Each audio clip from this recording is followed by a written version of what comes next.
అందరికీ నమస్కారం అండి. ఆంధ్రప్రదేశ్ రాష్ట్ర ప్రభుత్వ ఉద్యోగుల పెన్షన్ల సమస్యల పరిష్కారం ప్రభుత్వం మెమో 57 ప్రకారంగా వర్తింపు. అలాగే పీఆర్సీ, డిఏ, డిఆర్ అప్డేట్స్ సంబంధించి ఇంపార్టెంట్ అప్డేట్స్. ముందుగా వీడియోని సపోర్ట్ చేసేవారందరూ కూడా వీడియోని ఒక లైక్ చేసి మీ తోటి ఉద్యోగ మిత్రులకు వీడియోని అయితే షేర్ చేయండి. ఛానల్ని ఫస్ట్ టైం కనుక విజిట్ చేసినట్లయితే తప్పనిసరిగా సబ్స్క్రైబ్ చేసుకుని పక్కన ఉండే బెల్ సింబల్ యాక్టివేట్ చేసుకోండి.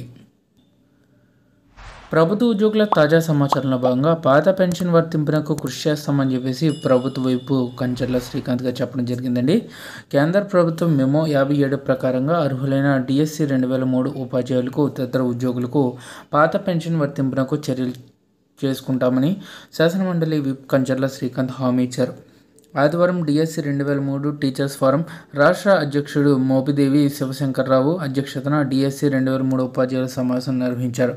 అయితే ముఖ్య అతిథిగా విచ్చేసిన శ్రీకాంత్ మాట్లాడుతూ పాత పెన్షన్ కోసం 20 సంవత్సరాలుగా పోరాటం చేస్తున్నారని, సత్వర న్యాయం జరిగేలా కృషి చేస్తున్నామని తెలిపారు. ఇక 2020లో కేంద్ర ప్రభుత్వం ఇచ్చిన మెమో 57 ప్రకారంగా రాష్ట్రంలో ఉద్యోగులు దాదాపు 11,000 మందికి పాత పెన్షన్ ఇవ్వాల్సి అయితే ఉంటుందని, గత ప్రభుత్వం ఆలస్యం చేయడంతో నేటికి అమలు కాలేదన్నారు. ఇక సుదీర్ఘకాలంగా పెండింగ్లో ఉన్న ఈ సమస్యకు త్వరలోనే ముఖ్యమంత్రి చంద్రబాబు నాయుడు గారు పరిష్కారం ఇస్తారని హామీ ఇచ్చారు. ఇక తెలుగుదేశం పార్టీ కార్యాలయం ఇన్ఛార్జ్ ఎమ్మెల్సీ పర్చూరు అశోక్ బాబు మాట్లాడుతూ గతంలో తాను ఏపీ ఎన్జీఓ ఉద్యోగ సంఘ నాయకుడిగా పనిచేస్తున్నప్పటి నుంచి ఈ సమస్య పరిష్కారానికి నోచుకోలేదని, ప్రస్తుతం ఉన్న ప్రభుత్వం ఈ సమస్య మీద ఆలోచించి అతి త్వరలోనే పరిష్కరిస్తామని హామీ ఇచ్చారు.